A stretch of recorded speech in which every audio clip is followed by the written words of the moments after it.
So I thank you for tuning in to another Chris Caden show. You can be anywhere in the world, but you're here with me.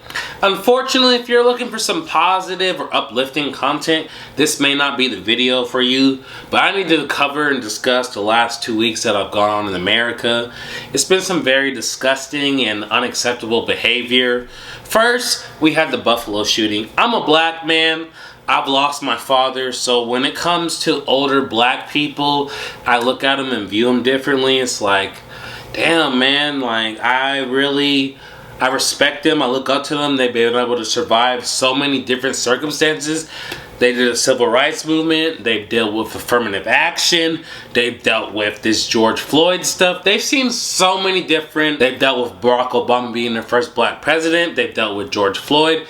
They've seen a lot. They've experienced a lot in America. That's why I love and cherish them, and I always want to hear what they have to say and their opinion on things, because they've experienced things that I will never experience, and I respect them for that. But, you know, we have this Buffalo shooting. We have people downgrading it, acting like there wasn't racism involved. This white boy drove out of his way to go to a black area. He knew what he was doing. He had his agenda. It's sickening.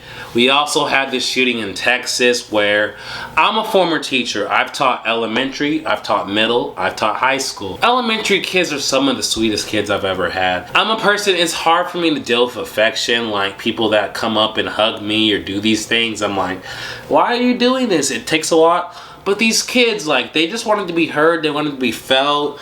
They, you know, like, they did a little hugging on my leg. I'm just like, I understood that they just wanted to be loved and they wanted to be heard, and I wanted to give them that space. So to hear that these kids had their lives taken away, and 19 of them, and 2 teachers, it's disgusting.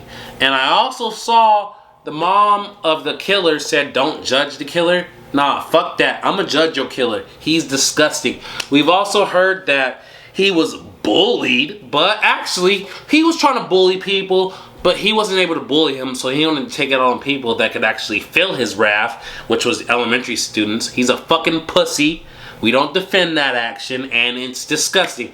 But also, what made me make this video was the fact of the cops and how they conducted themselves. These cops, when they're the ones that have the guns and they act on black people, they wanna, you know, I felt fear for my life. I felt fear for my life. This motherfucker made me scared. But a person that had a gun that actually would put fear in your life, you didn't want to step up to the plate. You wanted to act like these kids are already dead. You wanted to hold these parents accountable. You didn't want to let these parents come and try and rescue their kids. You wanted to tackle these parents. You wanted to do everything except actually come at the killer. And it's disgusting. These kids, they called 911 over 8 times in the span of 40 minutes. These cops didn't want to respond. These cops wanted to act like this killer was the biggest, baddest person in the world, and they couldn't come at him. They couldn't attack him. In reality, these motherfuckers moved to a small town because they wanted the pension. They wanted to not worry about repercussions. They wanted to know, like, hey, we may never have to deal with a killer. We may never have to deal with something on a higher level than what our counterparts would have to. So let's go to this small town. Then when shit pops off, they're like, oh no, I could lose my life. Oh no, I'm scared for my life. But these kids had to lose their lives because of your coward actions. And it's disgusting, bro. I hate it. It pisses me off, man. And it's, oh my God. Like, I'm just the type of person, I'm a very empathetic person. I understand. I can put myself in someone else's shoes and see what these people had to go through, and see you birthed a kid and now you have to actually have a funeral for them. It's horrible. It's disgusting. If you're a person that still be saying blue lives matter or cops need more money, they need more funding, you're a disgusting human being. You're a horrible person. You belong in hell. You belong in the worst place. Like, there's no defending this shit. Cops, yes, they deserve a budget, but they don't deserve a budget in the billions. They deserve a budget in the lower millions. They do not protect and serve. They do in their own best interest. There was actually some cops that went in, but they made sure to go take care of their kids, not the normal kids. They made sure to have their own agendas. They did not have the best interests of the people. And that's what y'all keep telling me cops do, but they don't.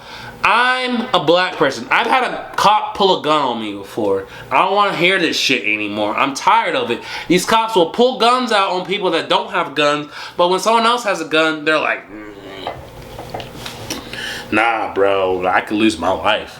Nigga, that's what you signed up for when you became a cop.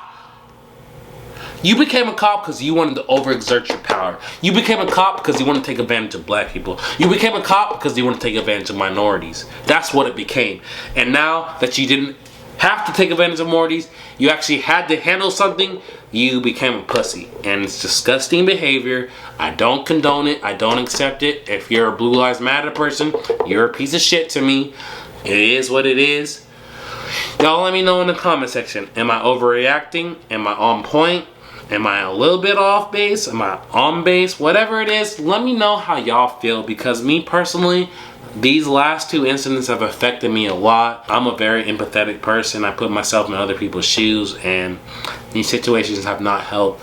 But as you know, of Chris Cadence, I'm going to give you guys the hip-hop content when it's there. I'm going to give you guys the pop culture content when it's there. That's why you make sure to subscribe, turn the notification bell for all my videos so you can like and participate in the comment section. This is Chris Cadence. I'm out this motherfucker.